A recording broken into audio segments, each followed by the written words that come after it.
বাবা এমন গরিবী হালাতে জীবন কাটাইতেন, মাঝে মাঝে মনে চাইতো ইলিশ মাছ দিয়া খানা খাবে, টাকার অভাবে মাছ কিনতে পারে নাই। মায়ের মনে চাইতো মাঝে মাঝে ফল খাবে, বেদানা খাবে, টাকার অভাবে খেতে পারে নাই। আজকে সন্তান, তোমার এত টাকা, এত পয়সা, এত বাড়ি, এত গাড়ি, তোমার ঘরে এত ফল, ফ্রিজে এত মাছ, চাইলেও আর তুমি মা বাবারে খাওয়াইতে পারবা না।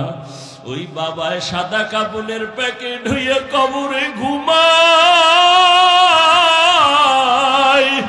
ওরে মোনাজাতের পরে সবাই যখন বাড়ি যাইবা, অনেক সন্তানের আগিয়া বলবে আম্মু দরজা খোলো।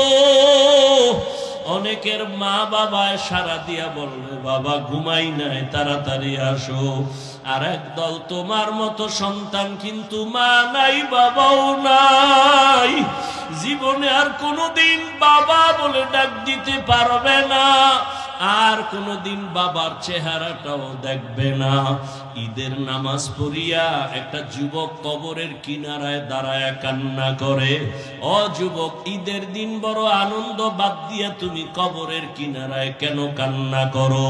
যুবক বলে, ভাই গত বছর ঈদের সময় আমার বাবা আমার পাশে দাঁড়াইয়া নামাজ আদায় করেছিলেন, বিদায় আমার মা আমাকে ঈদগাহে যাওয়ার সময় দোয়া করেছিলেন।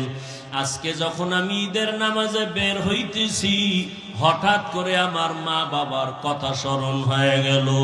আমি তাকাইয়া দেখি বাবার বিছানাটা খালি, আমার পাশে আজকে দাঁড়ায় নামাজ আদায় করবে। আমার মাও নাই যে আমার মাথায় হাত দিয়া দোয়া করবে। ও আমার বাবারা, যার মা বাবা এখনো বেঁচে আছে, দোয়া নিও। ওই রত্ন হারায় গেলে আর জীবনে কান্না করিয়াও পাইবা না। ওই বাবার জন্য দোয়া নাও, মায়ের দোয়া নাও। বাসায় গিয়ে বলিও, মা তোমার দোয়া যদি না দাও আমার হেদায়েতের দরজা খুলবে না। মা জীবনে বহু কষ্ট দিয়েছি, দয়া করে মাফ করে দাও। মাথায় হাত দিয়া দোয়া করে দাও। মা যদি মাথায় হাত দিয়া দোয়া করে, আর সে আজিমে দোয়া চলিয়া যাবে। ওই মা বাবা হারাইয়া যারা কবরস্থানের পার্শ্বে হাজির, দুই ফোঁটা চোখের পানি ছেড়ে আল্লাহর কাছে দোয়া করিও। গুনার কারণে আজকে চোখ না পাক, জিহ্বা না পাক, অন্তর না পাক, পাথরের মতো দিন শক্ত, কান্নাও নাই। ওরে যাদের চোখে পানি আছে, পারলে হাতটা বাড়াইয়া দোয়া নিও, আর আল্লাহর কাছে তওবা করিও। মরিয়া গেল আর আল্লাহকে বলিও, আল্লাহর নামাজ ছাড়বো না, গুনাহ করব না, মা বাবার বরদোয়া নিব না, আর কোনোদিন নামাজ ছাড়বো না, দাড়ি কাটবো না, বেপরদায় চলবো না।